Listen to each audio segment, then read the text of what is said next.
A week before Christmas, I was in the kitchen making coffee when I heard voices coming from the living room. It was Amanda, my daughter, on the phone. Her tone was casual, carefree, as if she were planning a vacation or picking out a new dress. I approached slowly without making a sound because something in her voice made me stop. Then I heard her say clearly, "Just leave all 8 grandkids with her to watch, and that's it. She doesn't have anything else to do anyway. We're going to the hotel and we'll have a peaceful time." I felt as if the floor had opened up beneath my feet. I stood frozen behind the door, the mug still in my hand, trying to process what I had just heard. It wasn't the first time I had heard something like this, but never so direct, so cold, so completely without any consideration for me. Amanda continued talking, even laughing. "Yeah, Martin already booked the hotel at the coast. We're going to take advantage of these days without the kids. Robert and Lucy agree too. They're going to that resort they've always wanted to visit. Mum has experience. She knows how to handle all 8 of them. Plus, she already bought the gifts and paid for dinner. We just have to show up on the 25th, eat, open presents, and that's it. Perfect. No, perfect." That word hung in the air like poison. Perfect for them. Perfect for everyone but me. I carefully placed the mug on the table, trying not to make a sound. My hands were shaking, not from fear, but from a rage so deep I didn't even know I had it. A rage that had been dormant for years, waiting for the exact moment to wake up. I walked out of the kitchen silently, crossed the hall, and went up the stairs to my bedroom. Each step felt heavier than the last. I closed the door behind me and sat on the edge of the bed, staring into space. There I was. Celia Johnson, 67 years old, widowed for 12 years, a mother of 2 children who had just reduced me to a free employee, a grandmother of 8 grandchildren I love with all my heart, but who apparently only served as an excuse for their parents to escape their responsibilities. Amanda had 3 kids. Robert had 5. 8 beautiful creatures I adored, but their own parents were willing to abandon them with me as if I were a 24-hour childcare service. I looked around my room. The walls were filled with family photos. Birthdays, graduations, first communions. In all those photos, I was there, always present, always smiling, always holding someone, serving something, organizing everything from the background. But in none of those photos was I the center. In none of those celebrations had anyone thought of me first. I got up and walked to the closet. There were the gift bags I had bought over the last 3 months. 8 carefully chosen gifts for each of my grandchildren. Toys, clothes, books. I had spent more than $1,200 in total. Money that came from my pension, which wasn't much, but I had always managed it carefully so I could give them something special for Christmas. There was also the grocery receipt, where I had prepaid for the entire dinner for 18 people. Turkey, sides, desserts, drinks. Another $900 that came out of my pocket without anyone asking me to. I just did it because I thought that's how you showed love. I thought that if I gave enough, eventually I would get something back. How naive I had been. I sat down on the bed again and closed my eyes. Memories began to arrive like waves. Last year's Christmas, I had cooked for 2 whole days. Amanda and Martin arrived late, ate quickly, and left early because they had a party with friends. Robert and Lucy did the same. The children stayed with me until midnight. I bathed them, put them to sleep on the air mattresses I had set up in the living room, and stayed up watching over them while their parents were toasting somewhere else. Christmas 2 years ago, same thing. I prepared everything. They consumed it. And at the end of the day, I was left alone cleaning up dirty dishes and broken toys while listening to the echo of silence in my house. And so, year after year, birthdays, graduation parties, celebrations of all kinds, I was always the one in the kitchen, the one cleaning, the one watching the children while everyone else had fun. But my birthday, oh, my birthday. That day, no one remembered anything. Last year, Amanda called me 3 days later to say she had forgotten. Robert didn't even call. There was no cake, no dinner. There was nothing. Just a text message from Amanda that said, "Sorry, Mom, it slipped my mind. You know how it is with the kids." I opened my eyes and looked at the gift bags again. Something inside me broke at that moment. It wasn't a dramatic break. It wasn't a scream or uncontrolled crying. It was something much deeper. It was the silent fracturing of a woman who finally understood that she had been living for everyone but herself. I stood up and walked to the phone. I scrolled through my contacts until I found the name of Paula Smith, my friend of 30 years. Paula had invited me the week before to spend Christmas with her in a small town near the beach. I had declined the invitation because, of course, I had to be with my family. I dialed her number. It rang 3 times before she answered. "Celia, what a surprise. How are you?" "Paula," I said, and my voice came out firmer than I expected. "Is your invitation for Christmas still on?" There was a brief pause on the other end of the line. Then Paula's warm voice replied, "Of course it is." "What happened?" I lied. Or maybe it wasn't a lie. Maybe something was finally happening, something important. "I just decided that this year I want to do things differently." "That sounds perfect. We'll leave on the 23rd in the morning." I was thinking of going to the little coastal town, where everything is calm. No pressure, just rest and the ocean. That sounds like exactly what I need. We hung up, and I stood there looking at the phone in my hand. Something had changed. I didn't know exactly what, but I could feel it. It was as if after years of carrying an invisible weight, someone had finally given me permission to let it go. I went down to the kitchen again. Amanda was no longer in the living room. She had probably left without even saying goodbye, as she always did. I took out my notebook and started writing a list. It wasn't a shopping list or a to-do list for Christmas dinner. It was a list of things I was going to cancel. I sat in the kitchen with the notebook open in front of me. The pen in my hand seemed to weigh more than usual. Outside, the December sun was beginning to hide behind the buildings, painting everything in shades of orange and grey. Inside of me, something dark was also starting to move. I wrote the first line: "Cancel the grocery store order. $900 that would go back into my account. $900 that I had set aside with effort, calculating every penny of my pension to be able to give them a decent dinner. A dinner they weren't even going to appreciate."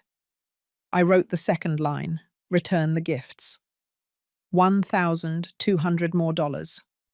Money I had saved for months, denying myself things I needed so I could see my grandchildren's faces light up as they opened their presents. But their parents weren't even going to be there to see that. They were going to be in hotels, at resorts, enjoying themselves while I did all the work." I closed the notebook and leaned back against the chair. The memories started coming without permission, as they always did when I was alone. I remembered Christmas 5 years ago. It was the first Christmas without my husband. He had died in October, and I was still broken inside, trying to pretend everything was okay.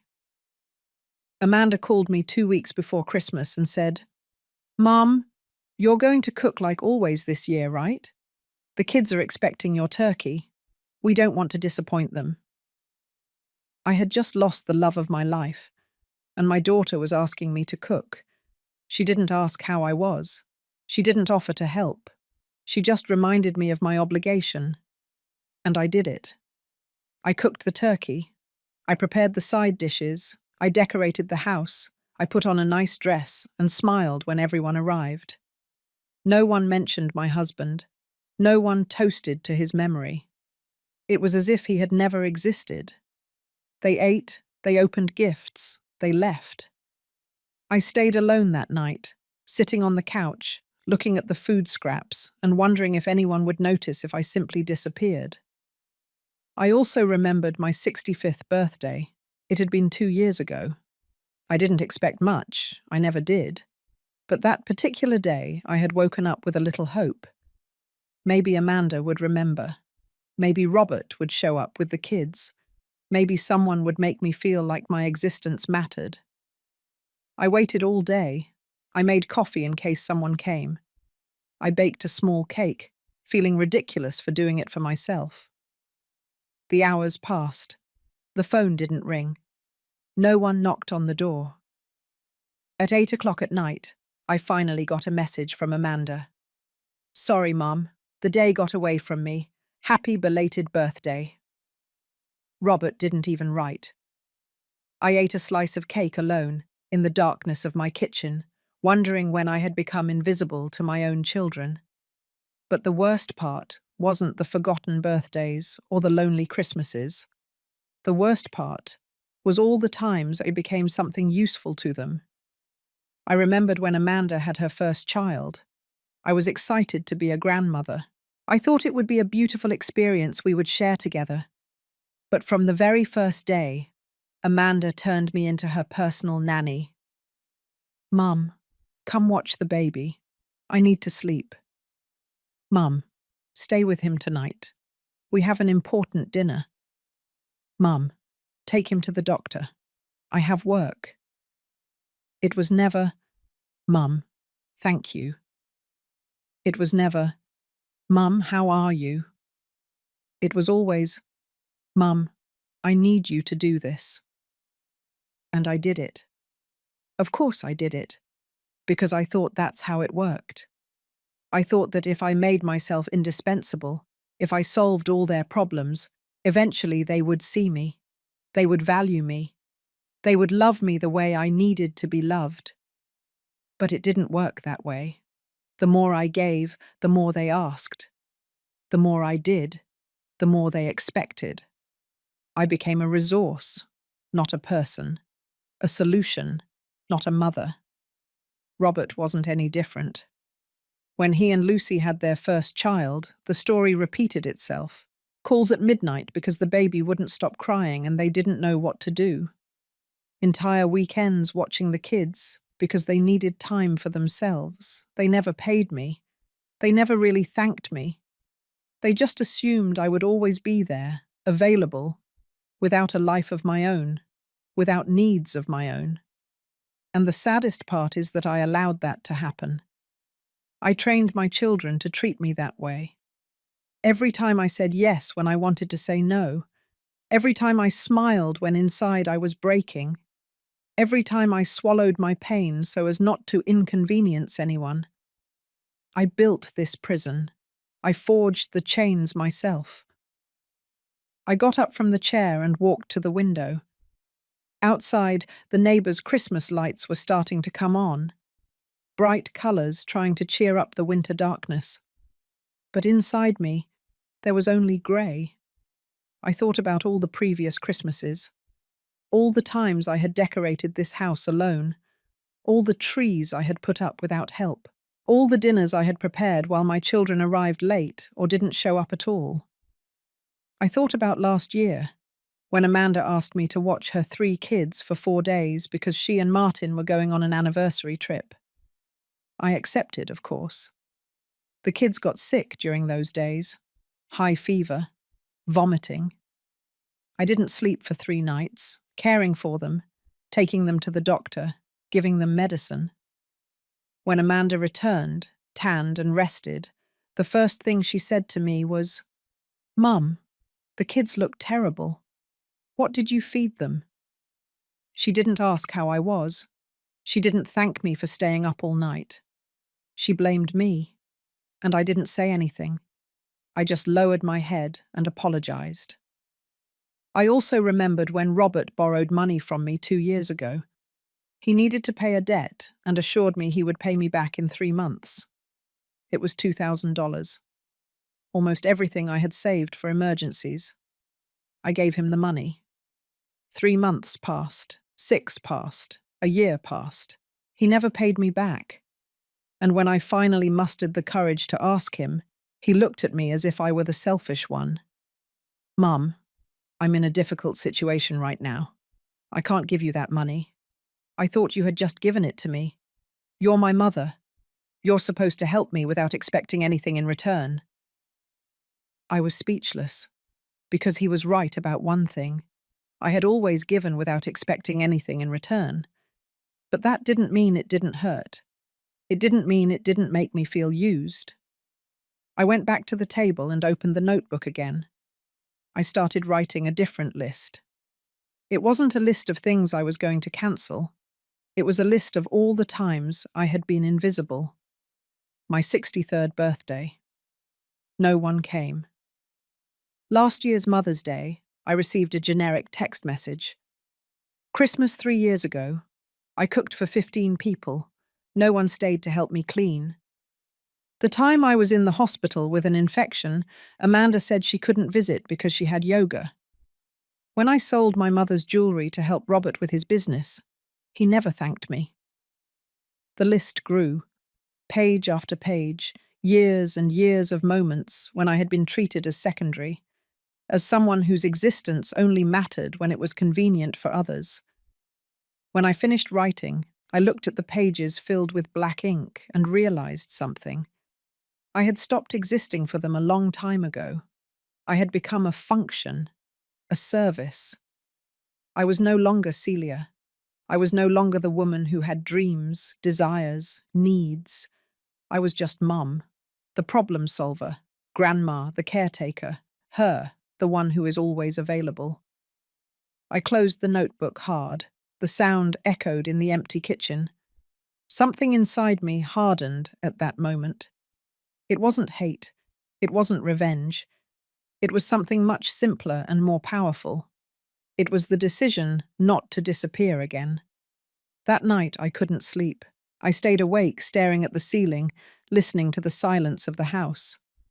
A silence I knew too well. The same silence that had accompanied me for the last 12 years, ever since my husband died and left me alone in this world. But I wasn't really alone, was I? I had 2 children, I had 8 grandchildren, I had a family, or at least, that's what I believed. What I had believed for so long. I got up from the bed around 3 in the morning and went down to the living room. I turned on a small lamp and sat on the couch. In front of me, on the wall, was the large family portrait we had taken 4 years ago. We were all there. Amanda with Martin and their 3 children, Robert with Lucy and their 5 children, and me in the center, smiling. But as I looked at that photo, something hit me with a brutal force. I wasn't really in the center. I was in the back, almost hidden behind everyone. As if the photographer had decided that my presence wasn't important enough to highlight. I went closer to the photo and looked at it more carefully. Amanda was in front, perfectly made up, with a radiant smile. Robert beside her, with that confident look he always had. The children, beautiful, full of life. Martin and Lucy, posing as if they were in a magazine. And me. I was there in the back, small, blurry, almost invisible. I remembered the day we took that photo. It had been Amanda's idea. Mum, we need a professional family photo. Something we can frame and put in the living room. I had been excited. I thought that finally there would be a memory where we were all together, united. But when we got to the studio, the photographer started arranging everyone. He put Amanda and Robert in front. He arranged the grandchildren around them. He placed Martin and Lucy in strategic positions. And then he looked at me and said, "You stand in the back, Mom. That way you don't block anyone." I obeyed, as I always did. I stood in the back. I didn't block anyone. I let everyone else shine while I stayed in the shadows. Amanda looked at the photos and was thrilled. "You look beautiful, Mom. You were perfect back there. Perfect back there." Those words now burned me like acid. I walked away from the portrait and went to the other side of the living room, where there was a small shelf with more photos. Photos of birthdays, graduations, parties. I started looking through them one by one. In the photo of Amanda's graduation, I wasn't there. She had told me there were only tickets for her husband and children. "You understand, Mom. The space is limited." I understood. I always understood. In the photo of Robert's first child's baptism, I was cut in half. Someone had decided that the important part of the photo was the baby and the parents. My face was divided by the edge of the frame. In the Christmas photo from 3 years ago, I was in the kitchen serving food. I wasn't with them at the table. I wasn't toasting. I was working. As always, I kept looking, photo after photo. And in all of them, it was the same. I was absent, cut off, blurry, or simply in the background, doing something useful. I was never the center. I was never the protagonist. I was always the accessory. I sat down on the couch again with an old album in my hands. It was an album from when my children were little. Photos from when Amanda was 5 years old and Robert was 7. Photos of birthdays, beach vacations, afternoons at the park. In all those photos, I was present, smiling, hugging them, kissing them, being their mum. When did I stop being their mum and become their servant? I remembered a specific moment. Amanda was 16. She had come home from school furious because a friend had betrayed her. I was cooking, but I stopped everything to listen to her. I sat with her for 2 hours, drying her tears, giving her advice, making her laugh. In the end, she hugged me and said, "Thanks, Mum. You're the best. You're always there when I need you. You're always there when I need you." That phrase had been a blessing then. Now I saw it as a curse, because I realized that was exactly what I was to them. Someone who was there when they needed me. Not someone who existed for myself. Not someone with my own needs. Just someone available to solve their problems. And with Robert, it had been the same. I remembered when he was 20 and going through a breakup. He came to my house in the middle of the night, crying. I stayed awake with him all night. I made him tea. I hugged him. I told him everything was going to be okay. He said to me, "I don't know what I would do without you, Mum. You always know how to fix things. You always know how to fix things." Another curse disguised as a compliment, because that's what I did. I fixed things, I solved problems, I was available. And at some point along that road, I stopped being a person and became a tool. I closed the album and put it aside. My hands were shaking, not from cold, but from contained rage. I remembered Mother's Day last year, that day that is supposed to be for honoring mothers, to make them feel special, to thank them for everything they have done. Amanda sent me a text message at 11 in the morning. "Happy Mother's Day, Mum. We love you very much." With a heart emoji at the end. That was all. A generic message she probably sent from her bed without even thinking about it. Robert called me at 3 in the afternoon. "Hey, Mom. Happy Mother's Day. Hey, can you watch the kids next weekend? Lucy and I need to go out." Not even on Mother's Day could I just be the mother. I had to continue being the nanny. I told them yes, as always. And I spent that day alone, cooking for myself, pretending that I didn't care. But I did care. God, how I cared. I got up from the couch and walked to the window. Outside, the street was empty. The neighbors' Christmas lights were still on, blinking in the darkness. Green, red, gold. Colors that promised joy. Colors that lied. I thought about all the times I had put those same lights on my house. All the times I had decorated the tree alone. All the times I had tried to create a warm and cozy atmosphere for my family. And what had I received in return? Nothing. Absolutely nothing. I remembered the year I got sick. It had been 3 years ago. A bad case of pneumonia that kept me in bed for 2 weeks. The doctor told me I needed absolute rest and that someone should take care of me. I called Amanda. Mum, I can't. The kids have activities and Martin is busy with work, but I can send you soup. Does that work for you? She never sent the soup. I called Robert. Mum, this week is complicated.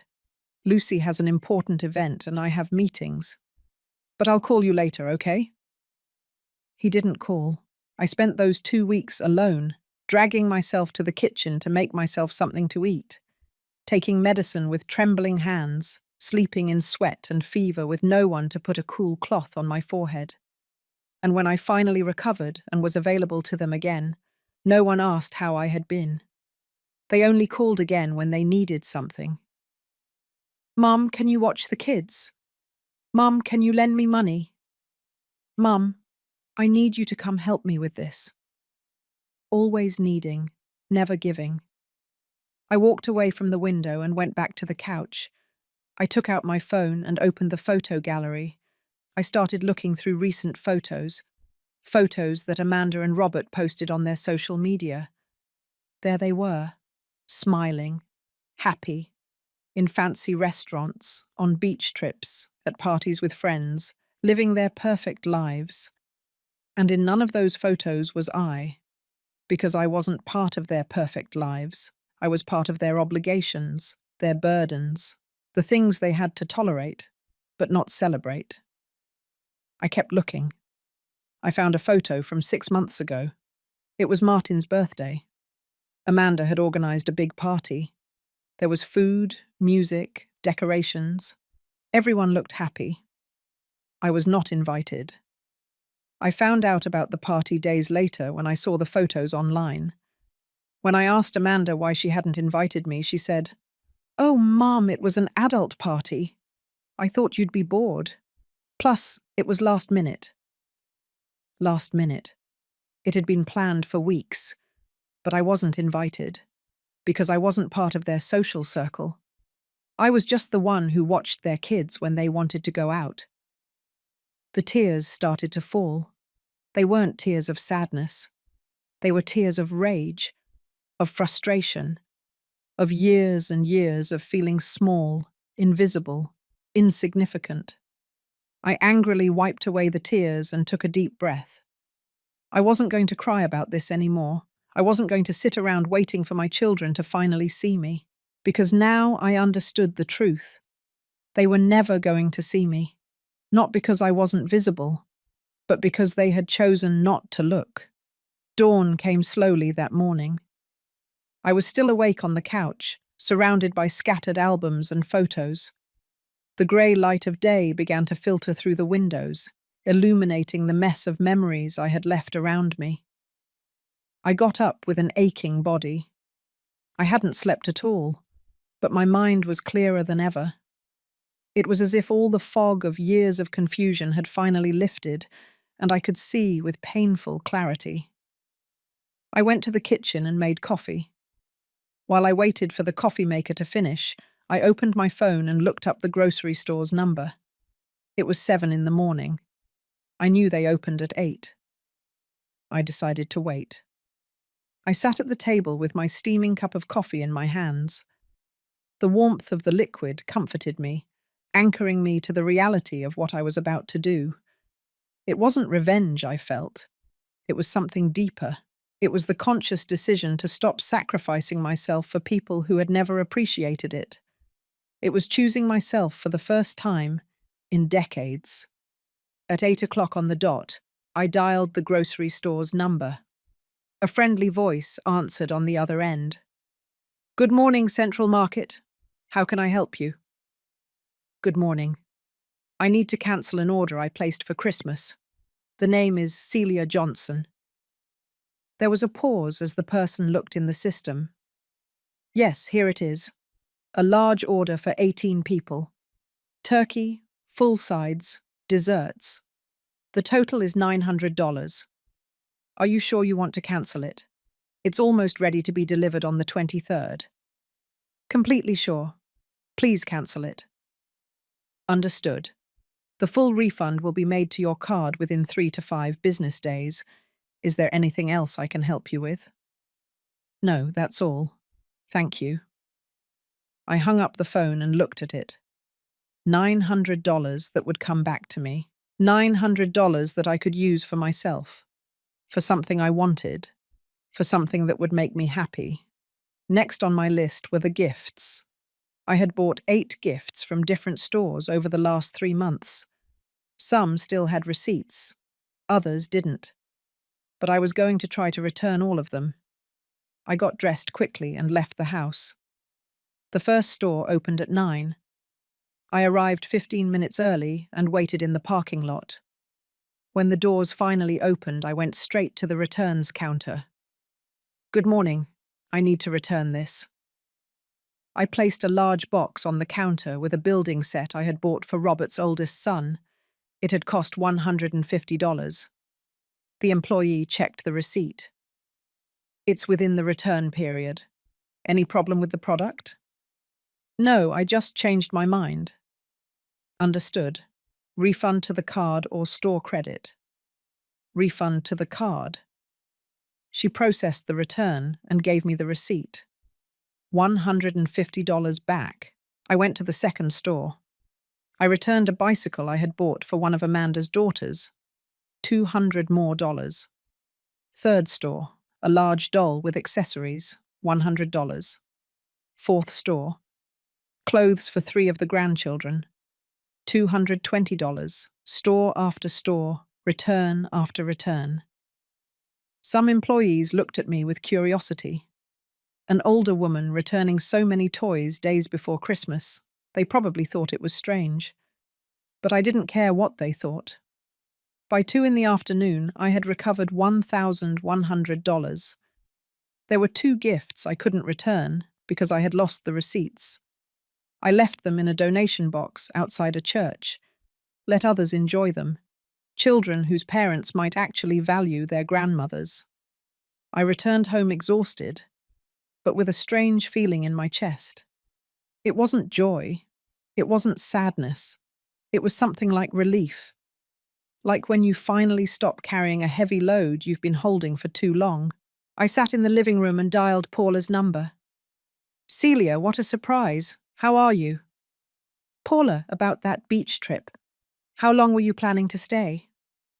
Well, I was going to be there until the 27th, but I can stay longer if you want. I was actually thinking of spending New Year's there too. It's a peaceful place, perfect for resting. Can I go with you? I mean, not just for Christmas. I want to go for longer. A week. Maybe 2. There was a pause. Then Paula said in a soft voice, Celia, are you okay? Can you tell me? And then it all came out. I told her about the conversation I had heard, about Amanda and Robert planning to leave me with the 8 kids while they went on vacation, about all the years of being invisible, about the forgotten birthdays and the lonely Christmases, about feeling used and discarded. Paula listened in silence. When I finished, her voice was firm and warm. Celia, listen to me carefully. You're coming with me. We're leaving on the 23rd in the morning, and we're not coming back until you want to. We're going to spend Christmas and New Year's at the beach, eating well, resting without pressure from anyone.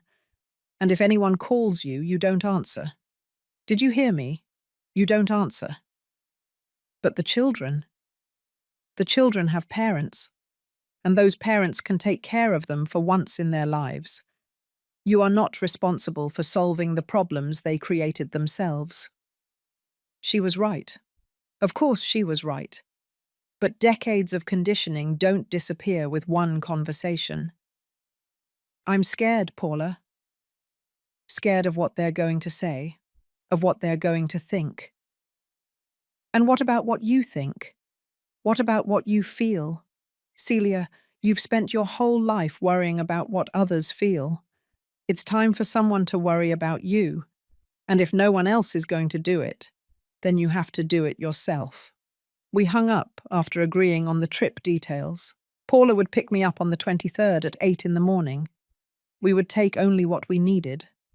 Comfortable clothes, swimsuits, books, no stress, no obligations. The next few days were strange. Amanda called twice to confirm that everything was ready for Christmas. I responded with evasions. Yes, Amanda, everything is under control. I wasn't exactly lying. Everything was under control. My control, not hers. Robert sent a message. Mum, we're dropping the kids off with you on the 24th at 10 in the morning. We'll be back on the 26th in the evening. Thanks for doing this. I didn't respond. I just left the message on read. On the night of December 22nd, I started packing. I took a small suitcase out of the closet and put it on the bed. I didn't need much. A couple of comfortable pants, light shirts, sandals, my swimsuit that I hadn't used in years. While I was packing, the doorbell rang. It was late, almost 9 at night. I went downstairs, feeling a little surprised, and opened the door. It was Amanda. She had a bag in her hand and a forced smile on her face. Hi, Mum. I brought you this. She held out the bag. Inside were packages of cookies and juice boxes. For the kids. You know how they like to snack. She didn't invite herself in. She didn't even ask how I was. She just handed me the bag, like someone delivering a package. Amanda, I said in a calm voice, I need to tell you something. She looked at her watch. Mum, I'm in a hurry. Martin is waiting for me in the car. It can be quick. I looked at my daughter. I really looked at her. I saw the woman she had become, successful, confident, well-dressed. But I also saw her for what she was. Someone who had learned to use people without even realizing she was doing it. I'm not going to be here for Christmas. Amanda blinked in confusion. What do you mean you're not going to be here? Mum, we already agreed, what? You agreed. I didn't agree to anything. I heard your conversation last week. I know you planned to leave all 8 kids with me while you and Robert went on vacation. Her face went rigid. You were listening to my private conversations. I was in my own house. You were the one talking out loud without caring if I heard or not. Mum, it's not a big deal. It's just a few days. The kids adore you. It's not a big deal, I repeated slowly. It's not a big deal that you use me as a free nanny. It's not a big deal that you assume I don't have a life of my own. It's not a big deal that you never ask me what I want. What are you talking about? We've always included you. Included? Amanda, I wasn't invited to Martin's birthday. I wasn't invited to your anniversary last year. The only time you include me is when you need something from me. You're exaggerating. No, I'm seeing clearly for the first time in years. Amanda sighed with impatience. Fine. So, what do you want? Do you want us to pay you? Is that it? Her words hit me like a slap. Pay me? As if that was the missing piece, as if the problem was money and not the absolute lack of respect and love. I don't want your money, Amanda. I want you to see me. I want you to value me. But I realize that's never going to happen. So I've decided to do something different this year. What? I'm going on a trip. I'm leaving tomorrow morning and not coming back until after New Year's. The silence that followed my words was so dense I could feel it. Amanda looked at me as if I had just spoken a foreign language. Her mouth opened and closed several times before she finally found her voice. "You're going on a trip? Mum, you can't be serious." "I'm completely serious." But, but everything's already planned. The kids are expecting to come here. We already told them they'd be spending Christmas with Grandma. Then you'll have to change your plans, just like I changed mine. Amanda took a step back, as if my words were physically threatening. "You can't do this to us. It's Christmas. It's family time." "It's family time," I repeated with a calmness that surprised me. "But I don't count as family, do I? I only count as the one who solves everyone's problems." "You're being ridiculous. Of course you're family." "When was the last time you invited me to do something that didn't involve watching your kids?" She opened her mouth to reply, but nothing came out. I saw her search her memory, trying to find a single example. She didn't find one. "Exactly," I said. "You can't remember because it hasn't happened. I only exist for you when you need me." "Mum, you're misinterpreting everything. We've been busy, it's true, but that doesn't mean we don't love you." "Love without action is just empty words, Amanda." Her face began to redden. I recognized that expression. It was the same one she used to get when she was a little girl and didn't get her way. "And what are we supposed to do with the kids? Robert and I already paid for the hotels. We already made the reservations. We can't just cancel everything like this." "That's not my problem." "It's not your problem. They're your grandchildren." "Yes, they're my grandchildren. But they are your children. Your responsibility, not mine." Amanda shook her head in disbelief. "I don't recognize you. This isn't you." "You're right. This isn't the woman you've known your whole life. That woman let herself be walked all over. This new version that has decided that enough is enough." "And you're going to do this? You're going to ruin your grandchildren's Christmas just to make a point?" Her words were designed to make me feel guilty. And they worked, for a moment. I felt the familiar pang in my chest, the urge to back down, to say I was exaggerating, to return to my usual role. But then I remembered the conversation I had heard. Just leave all 8 grandkids with her to watch, and that's it. I remembered all the forgotten birthdays, all the lonely nights, all the moments when I had been invisible to my own family. "I'm not ruining anything," I said in a firm voice. "You ruined the respect you should have had for me years ago. I'm just picking up what's left of my dignity. This is pure selfishness. Dad would be disappointed in you." That was the last straw. Mentioning my dead husband, using him as a weapon against me. "Don't you dare," I said, and my voice came out harder than I intended. "Don't you dare talk about your father. He never treated me the way you do. He valued me, he saw me, he truly loved me. And we love you too. No, you use me. There's a difference." Amanda took her phone out of her pocket. "I'm calling Robert. He's going to talk to you. This is crazy." "Call him if you want. My decision isn't going to change." She dialed while glaring at me. She waited for Robert to answer. "Robert, you're on speakerphone. I'm with Mum, and she just told me she's not going to be here for Christmas, that she's going on a trip. Tell her this is absurd." I heard Robert's voice on the other end. "What? Mum, is that true?" "Yes, Robert, it's true." "But why? Did something happen?" "Many things happened, for many years, and I finally decided that I deserve better than to be treated like your employee." "No one treats you like an employee. You're our mother." "When was my last birthday, Robert?" Silence.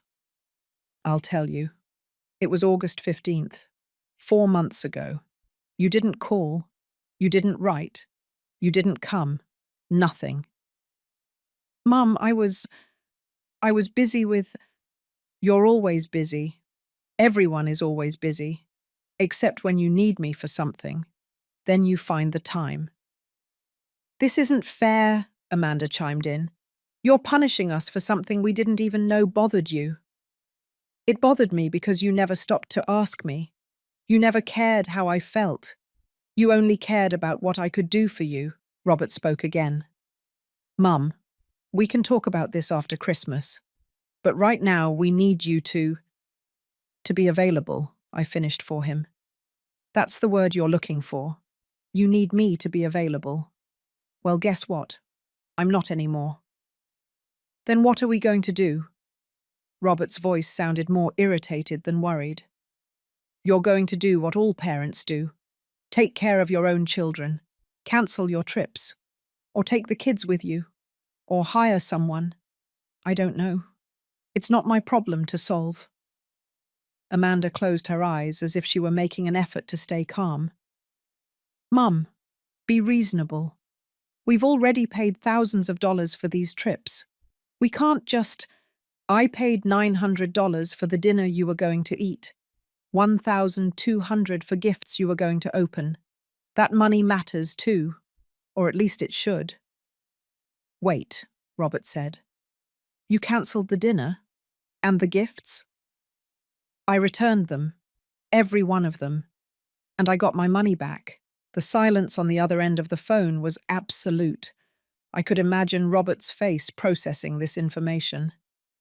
I can't believe you did that, Amanda finally said. The kids are going to be devastated. The kids are going to be fine. They're resilient. What won't be fine is if they keep growing up thinking that grandmas only exist to serve them. Amanda put her phone away. Her eyes were shining, but I don't know if it was from tears or rage. Fine. Go, take your trip. But don't expect things to go back to the way they were when you get back. I don't want things to go back to the way they were. That's exactly the point. She turned around and started walking to her car. Then she stopped and looked at me over her shoulder. You're going to regret this. The only thing I regret is not having done it sooner. I watched her get into the car where Martin was waiting. Even from a distance, I could see her tense body language as she told him what had happened. The car started quickly and disappeared into the darkness of the street. I closed the door and leaned against it. My hands were shaking. My heart was beating fast. But I didn't feel bad. I felt liberated. I went up to my room and continued packing. I folded each item of clothing carefully, thinking about the beach, about the sun, about conversations without pressure.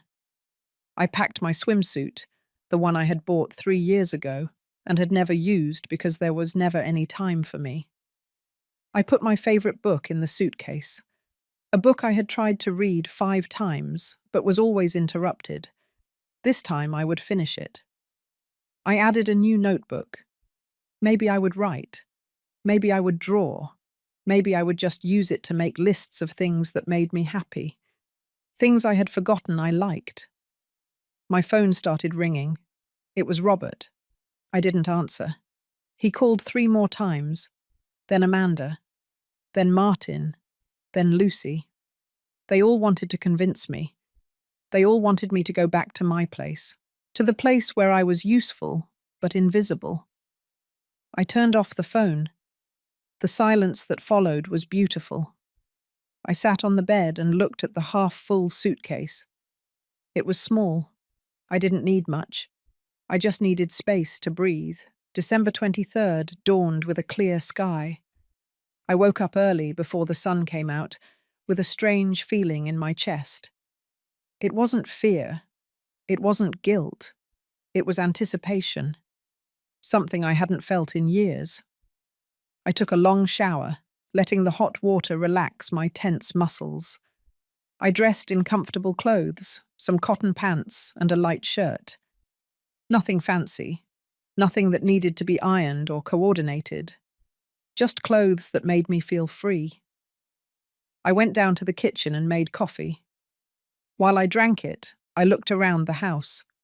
Everything was clean, tidy, empty. There were no Christmas decorations this year. There was no tree, no lights. It was just a house. And for the first time in a long time, that seemed enough to me. At 8 o'clock on the dot, the doorbell rang. Paula had arrived. I opened the door and there she was, smiling, with sunglasses on her head and a contagious energy. Ready for the adventure? More than ready. I put my suitcase in the trunk of her car. It was an old but reliable car, perfect for a long trip. Paula had prepared a cooler with water, sodas, and snacks for the road. When I got in the car and closed the door, I felt something I hadn't expected. Absolute relief, as if I had just let go of a weight I had been carrying for decades. "Everything okay?" Paula asked as she started the car. "Everything's perfect." We left the city behind. The streets became less congested, the buildings smaller, until finally there was only the open road in front of us. Paula put on some soft music, nothing Christmassy, just calm melodies that filled the silence without demanding attention. For the first hour, we didn't talk much. I looked out the window, watching the landscape go by. Open fields, trees, small towns that appeared and disappeared. I felt as if I were waking up from a long, confusing dream. "Did they call?" Paula asked eventually. "Many times." I turned off the phone. "Well done." "Paula, do you think I'm a bad person?" She looked at me out of the corner of her eye. "Why would you ask that?" "Because I left my grandchildren without Christmas." "Because I cancelled everything." "Because I left," Paula sighed. "Celia, tell me something. If a friend of yours told you this story, if she told you that her children use her, that they never appreciate her, that they only look for her when they need something, what would you tell her?" I thought about it for a moment. I would tell her she deserves better. "Exactly, then why don't you deserve the same?" I didn't have an answer for that. Or maybe I did, but I had never allowed myself to say it out loud. I had spent so many years believing that my value was in what I could give, in what I could do for others, that I had forgotten that I also had the right to receive. We kept driving. We stopped once to get gas and stretch our legs. Paula bought coffee and sweetbread. We sat on a bench outside the gas station, eating in comfortable silence. "The town we're going to is small," Paula said. "There's not much to do, but that's the point. It's peaceful. The people are friendly. There's a beautiful beach. And the house I rented has a terrace where you can watch the sunset." Sounds perfect. "There's no internet in the house." "Well, there is, but it's terrible. So you're basically going to be disconnected." "Even better." We arrived at the town around 2 in the afternoon. It was exactly as Paula had described it. Small, picturesque, with pastel-coloured houses and cobblestone streets. The sea breeze reached us, bringing the smell of salt and freedom. The house Paula had rented was modest but cosy. 2 bedrooms, a small kitchen, a living room with large windows overlooking the beach. Everything was simple, clean, peaceful. "This is your room," Paula said, opening a door. It was a small room with a bed covered in white sheets, a nightstand, and a window with a view of the sea. I dropped my suitcase on the floor and walked to the window. The ocean stretched out infinitely in front of me, sparkling in the afternoon sun. The waves broke softly on the shore. Some seagulls flew in circles. I just stood there, watching, and something inside me began to loosen. Something that had been tight for years. "I'm going to make something to eat," Paula said from the doorway. "Rest for a bit if you want." I sat on the bed and took a deep breath. The air here tasted different, cleaner, freer. I turned on my phone for just a moment to see if there was a real emergency. 53 missed calls, 27 text messages, all from Amanda, Robert, Martin, Lucy. The messages started with confusion, then moved to anger, then to attempts at manipulation. Amanda. Mum, the kids are crying. This is what you wanted. Robert. I called the grocery store. They confirmed you cancelled everything. This is a level of selfishness I never imagined from you. Martin. Celia. Amanda is very upset. This isn't good for her health. You need to come back. Lucy. I don't understand what we did wrong. We have always treated you with respect. I read each message without feeling what I expected to feel. I didn't feel guilt. I didn't feel an urgency to respond. I just felt a clear distance between them and me.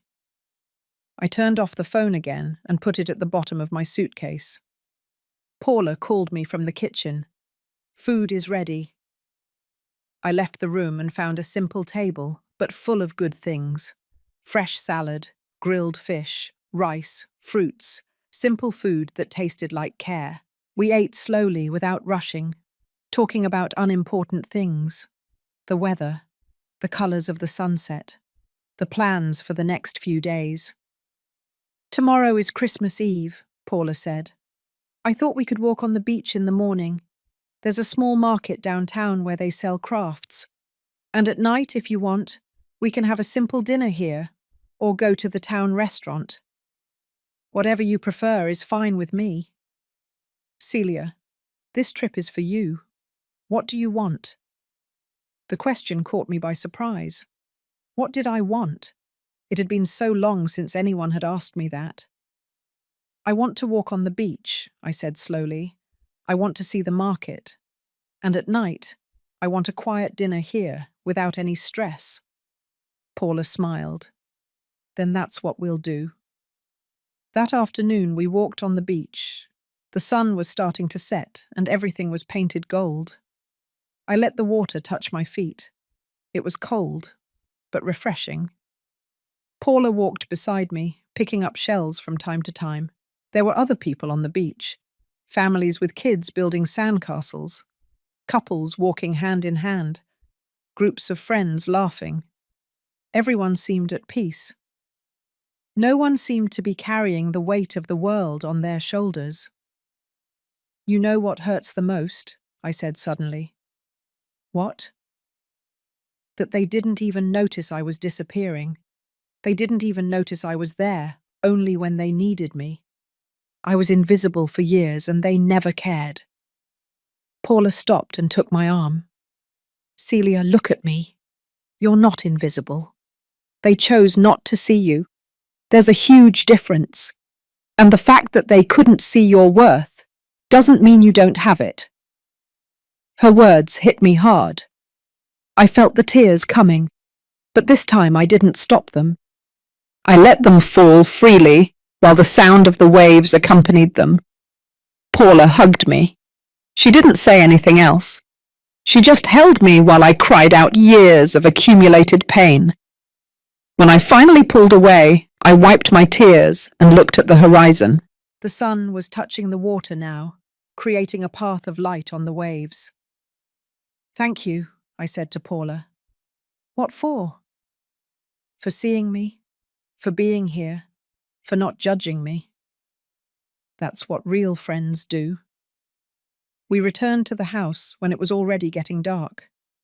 Paula made tea and we sat on the terrace, wrapped in light blankets, listening to the constant sound of the sea. We didn't talk much.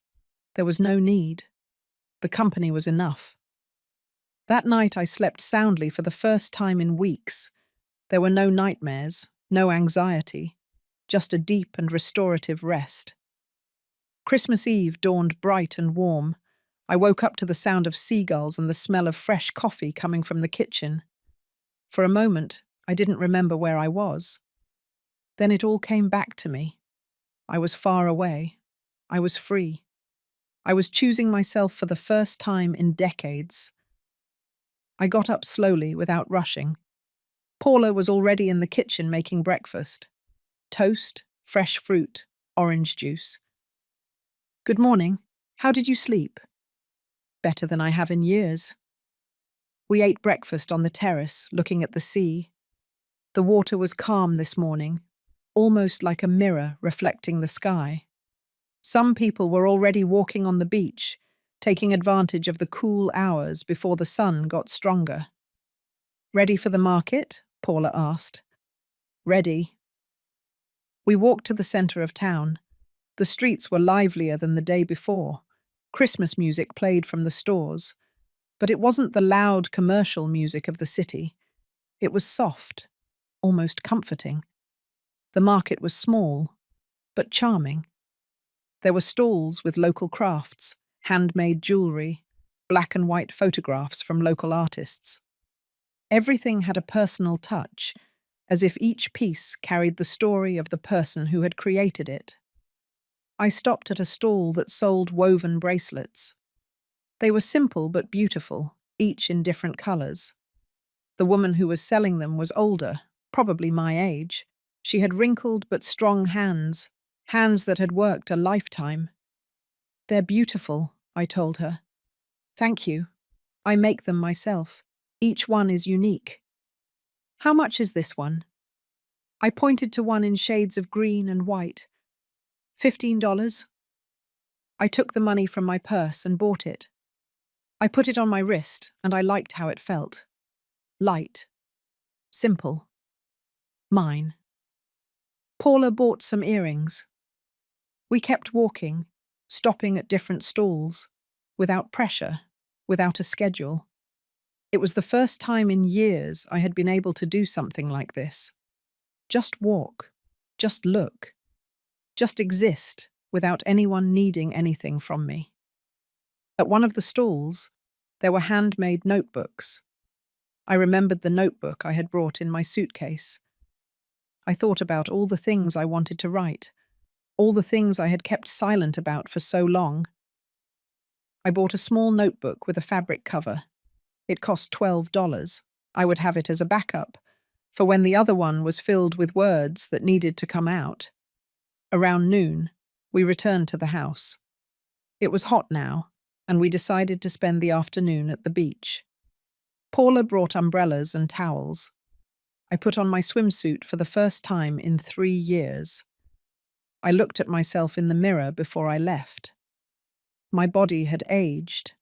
There were wrinkles, stretch marks, marks of time. But there was also the body that had carried 2 children, the body that had worked tirelessly, the body that had sustained me through everything. At another time, I would have criticized myself. I would have thought about everything that was wrong. But today, I only felt gratitude. This body had brought me here, to this moment of freedom. We spent the afternoon under the umbrella. Paula was reading a book. I just looked at the sea, feeling the sun on my skin, listening to the waves. There was peace here, a peace I didn't know could exist. At some point in the afternoon, I turned on my phone briefly. More messages, more calls. Now there were also messages from numbers I didn't recognize. Probably friends of Amanda and Robert, recruited to make me feel guilty. One message in particular caught my attention. It was from Amanda. We had to cancel everything. The hotels didn't give us our money back. Robert is furious. The kids won't stop asking for you. I hope you're happy. I read the message twice. I expected to feel something. Guilt, maybe. Remorse. But all I felt was a cold clarity. This wasn't my responsibility. It never should have been. I replied for the first time. I'm sorry you had to change your plans. The kids have parents. It's time for you to act like them. I sent the message and turned off the phone again. Paula looked at me. Everything okay? Everything's perfect. That night, instead of an elaborate dinner, we made something simple. Pasta with fresh vegetables, salad, a glass of wine. We ate on the terrace while the sun set on the horizon. Happy Christmas Eve, Paula said, raising her glass. Happy Christmas Eve, I replied. We toasted, and the sound of the glasses clinking was soft and clear. There were no fireworks, there were no expensive gifts, no stress, just two friends sharing a quiet dinner by the sea. You know what the strangest thing is? I said after a while. What? That I don't miss anything I left behind. I thought I would feel bad. I thought I would miss the kids, the traditions, all that Christmas craziness. But no, I just feel relief. That's because you're finally where you should be, with yourself. That night I slept soundly again. I dreamed of the sea, of walking on the beach aimlessly, of having time for everything and a hurry for nothing. Christmas Day dawned just as beautiful. Paula and I had a late breakfast, with no alarms, no obligations. Then we went for a walk on a trail that bordered the coast. The landscape was breathtaking. Rocks, wild vegetation, the sea stretching out infinitely. In the afternoon, we decided to go to the town's restaurant. It was a small, family-run place. There were other people there, also spending a peaceful Christmas. An older couple, a group of friends. Everyone seemed happy, relaxed. We ordered fresh fish and a bottle of white wine. The food was delicious, prepared with care and affection. It wasn't an elaborate 15-course dinner. It was simple. But it had something that the dinners I used to prepare never had. I could enjoy it without worrying about serving others. While we ate, my phone started vibrating in my purse. I ignored it. It kept vibrating. Paula looked at me. Are you going to answer? No. But the vibration continued. Insistent. Annoying. Finally, I took out the phone. It was Amanda. Calling over and over, I sighed and answered. Yes. Mum. Her voice sounded different, controlled but tense. We need to talk. I'm busy. You're busy? She repeated in a tone I couldn't decipher. It's Christmas Day, and you're busy. That's right. Robert and I are coming to your house tomorrow. We need to sort this out. There's nothing to sort out, Amanda. I've already made my decision.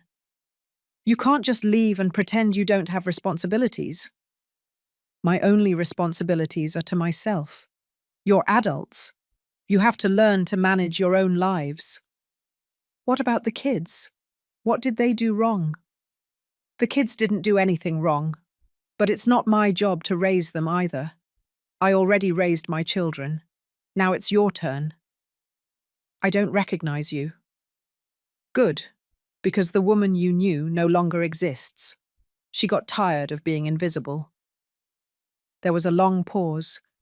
Then Amanda spoke in a lower, almost threatening voice. Fine. If this is what you want, perfect. But don't expect us to look for you when you get back. Don't expect us to include you in anything. You made your decision. Now live with the consequences. I'll live with them perfectly well. I hung up before she could respond. My hands were trembling slightly, but not from fear, from something like liberation. Paula looked at me from across the table. How do you feel? Free? That night, back at the house, I sat on the terrace with the notebook I had bought. I opened the first page and began to write. Today is Christmas, and I'm where I want to be. For the first time in my life, I chose my own peace over the expectations of others. And I don't regret it. I kept writing. About the years of silence. About the moments of invisibility. About learning that saying no is not selfishness, but self-love. I wrote until my hand hurt. And when I finally closed the notebook, I felt something I hadn't felt in years. Hope. The following days passed in a calm I didn't know. Paula and I woke up late, had breakfast on the terrace, walked on the beach, read, talked. There were no schedules, no pressures, just time that moved slow and soft, like the waves. On the afternoon of December 28th, I was reading in the living room when I heard my phone ring. I had left it on, but on silent. This time it wasn't a call. It was a message from an unknown number. I opened it out of curiosity. "Celia, it's Lorena Brown, your neighbor. Amanda and Robert are here. They've been knocking on the door for the last hour. I thought you should know." I read the message twice. So they had followed through on their threat. They had come to look for me. I imagined the scene. Amanda furiously knocking on the door. Robert pacing impatiently, both expecting me to show up, to apologize, to return to my place. I replied to Lorena, "Thanks for the heads up. I'm not in town. I won't be back until after New Year's. If they come back, please don't give them any information about me." Lorena responded quickly, "Understood. Take care." I put the phone aside and went back to my book. But I couldn't concentrate. I knew this wasn't over. I knew I would eventually have to face them face to face. That night, while we were having dinner, I told Paula what had happened. "And what are you going to do when you get back?" she asked. "I don't know yet, but I know I'm not going back to who I was before." "And what if they don't accept that?" "Then they don't accept it. I can't control how they react. I can only control how I react." Paula nodded. "You're going to be okay, Celia. You're stronger than you think." On December 29th, we decided to do something different. Paula had heard about a small art gallery in the neighboring town. We took the car and went to explore. The gallery was small, but filled with beautiful works. Paintings of local landscapes, wood sculptures, black and white photographs, all created by artists from the region. There was one painting in particular that caught my eye. It was of an older woman sitting on a wooden chair, looking out at the sea. Her posture was peaceful, almost meditative. There was something about that image that resonated deeply with me. "It's beautiful," I said to the gallery owner. "A local artist painted it," he explained. "She says it represents the peace that comes after the storm."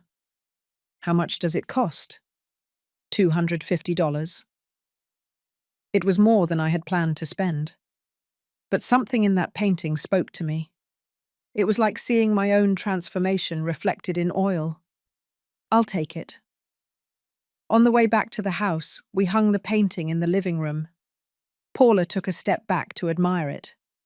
"It's perfect for you." "Yeah," I said. "I think so too."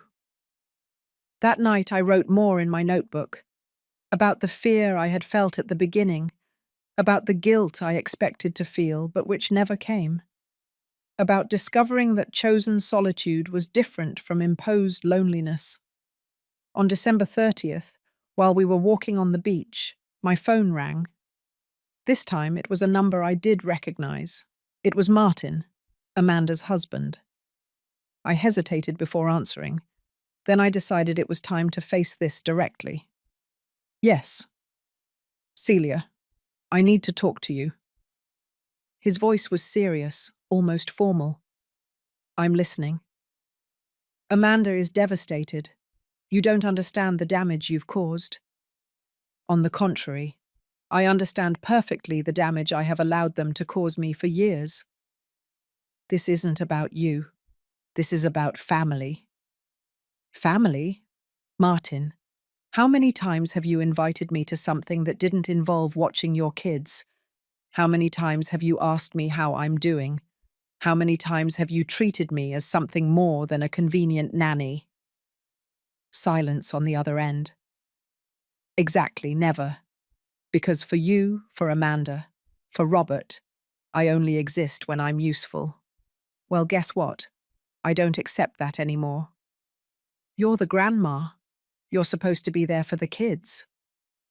"I am a person before I am a grandmother, and that person deserves respect. Amanda says she doesn't want to see you again. That's her decision. I'll be here when she's ready to treat me with dignity, but not before. You're incredibly selfish. And you're incredibly blind. But it's no longer my job to make you see. I hung up. This time my hands weren't shaking. This time I only felt a deep calm. Paula had heard the conversation. She didn't say anything. She just hugged me.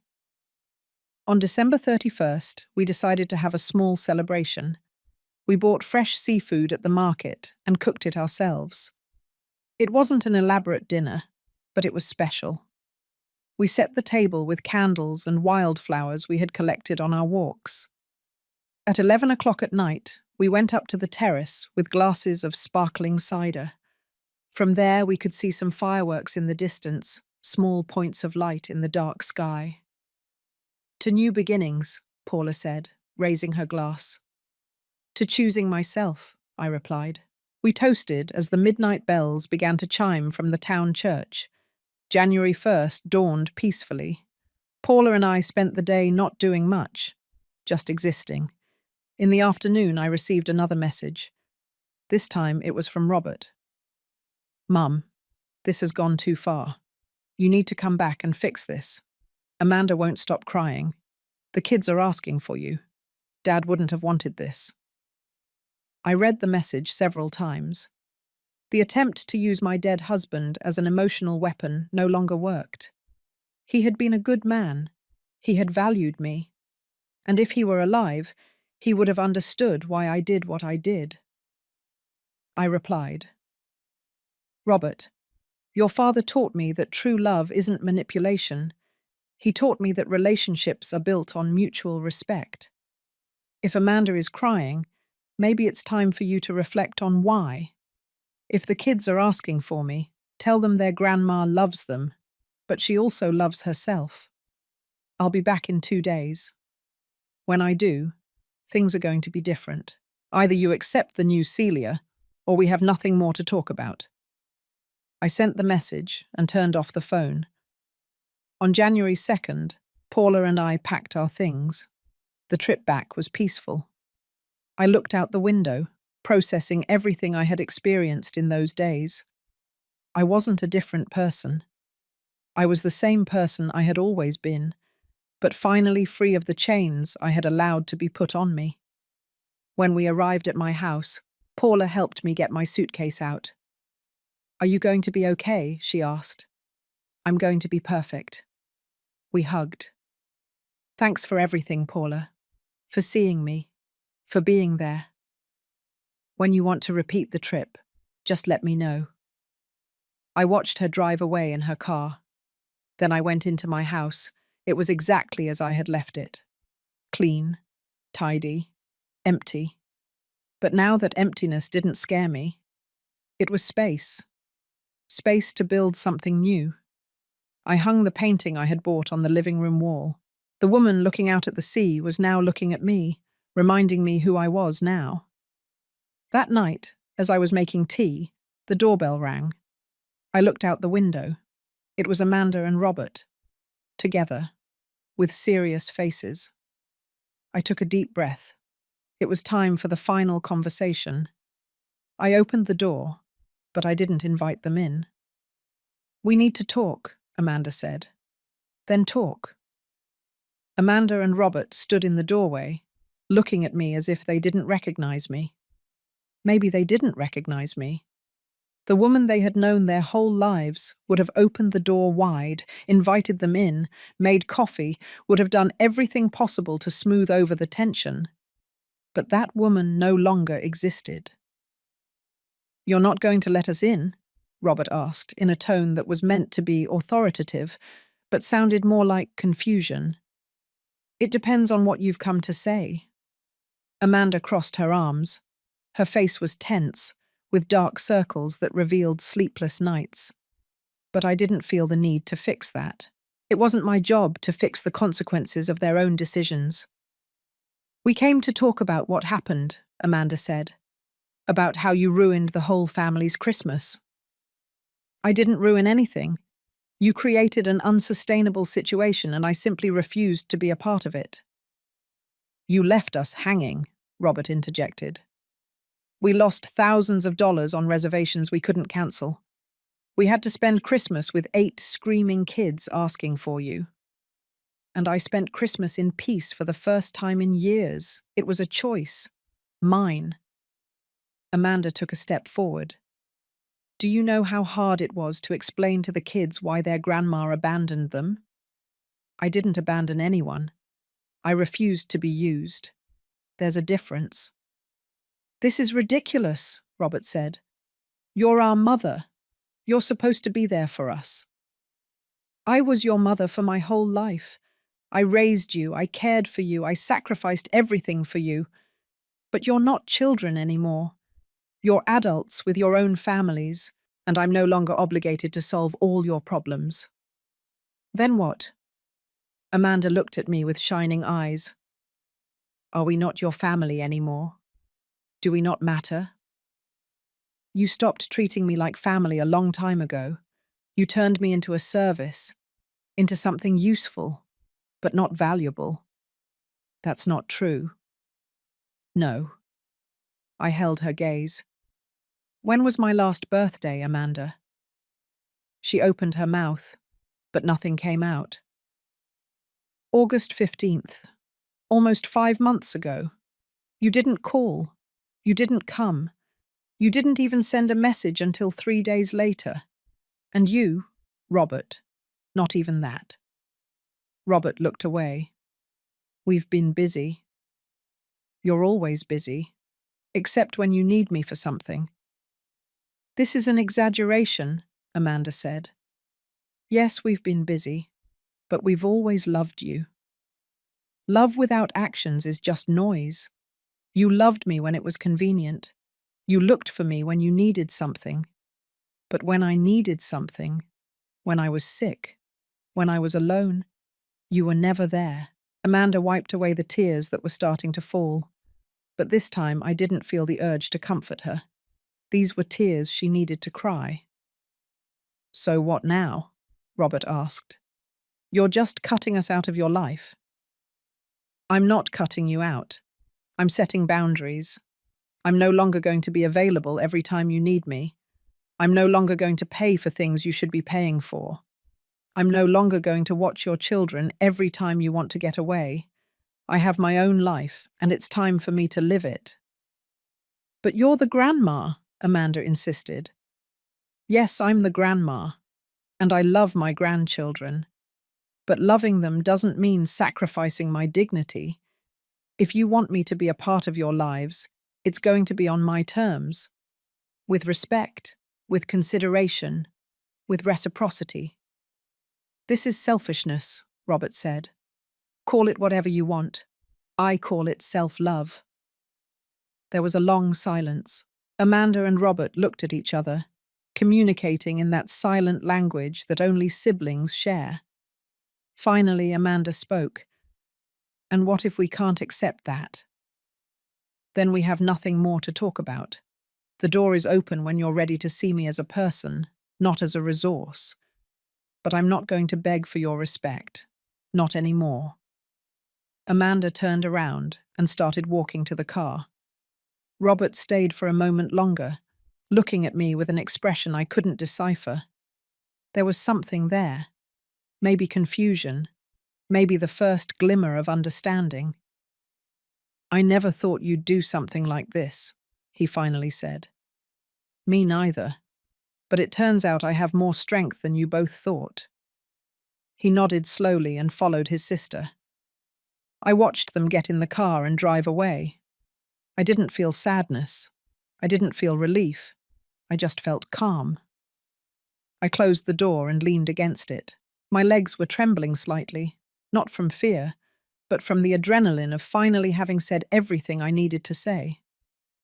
The following days passed in a strange quietness. My phone didn't ring. There were no messages. There were no attempts at contact. It was as if my children had decided to follow through on their threat to disappear from my life.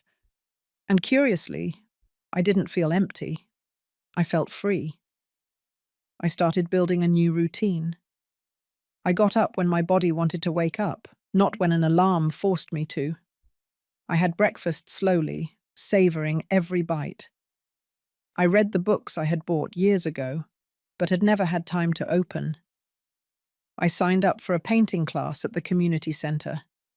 I met other women my age, women with their own stories, their own battles, their own victories. We formed a small group. We would get together on Thursdays to paint and talk. One of them, Sonia Davis, told me her own story, how her children had also used her for years, how she had finally said enough is enough, and how, after a difficult year, her children had returned with a different attitude. Not everyone comes back, she warned me. Some never understand. But even if they don't come back, you'll be okay, because you finally have yourself. She was right. A month passed. Then 2. March arrived with its warmer days and longer nights. I was still living my new life.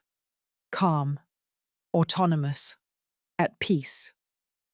One Tuesday afternoon, I was in my garden, planting flowers, when I heard the gate open. I looked up and saw Robert standing there, alone, with his hands in his pockets. "Hi, Mum." I took off my gardening gloves and stood up. "Robert, can I come in?" I thought about it for a moment. Then I nodded. "You can come in." We went into the house. I served him some water. We sat in the living room, with the painting of the woman looking at the sea, watching us from the wall. "Nice painting," he said. "I bought it on my trip." There was an awkward silence. Finally, Robert spoke.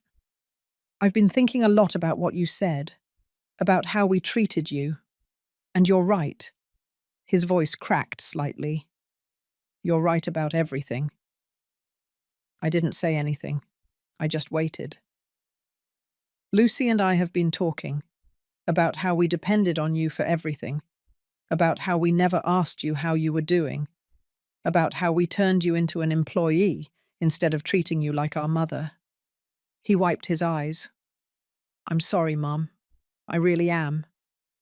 The words I had waited for years had finally come, but I no longer needed them in the same way. They no longer defined my worth. "Thank you for saying that," I replied calmly. "Do you think we can start over, differently, with respect?" "That depends on you. I've already made my boundaries clear. If you're willing to respect them, we can try." He nodded. "We're going to respect them. I promise you." I don't know if Amanda would eventually come too. I didn't know if things would ever be completely normal again, but I had learned something crucial. My peace didn't depend on them changing. It depended on me standing firm in my own value. Robert left after an hour. It was a small, cautious conversation, but it was a start. That night, I sat on my terrace with a cup of tea and my notebook. I looked at the stars and thought about the whole journey. From that painful conversation I heard while hidden to this moment of calm. I opened the notebook and wrote, "Today I learned that letting go is not abandoning. It's freeing yourself. I learned that true love doesn't demand sacrifice, but mutual respect. I learned that it's never too late to choose yourself. I'm 67 years old, and I finally discovered that the most important woman in my life is me." I closed the notebook and looked up at the sky. I didn't know what would come next. Maybe Amanda would come back. Maybe not. Maybe my grandchildren would grow up understanding that their grandma was brave. Or maybe they would never understand, but it didn't matter anymore. Because for the first time in decades, I was whole. Not because someone else made me whole, but because I had finally found myself. And that was enough.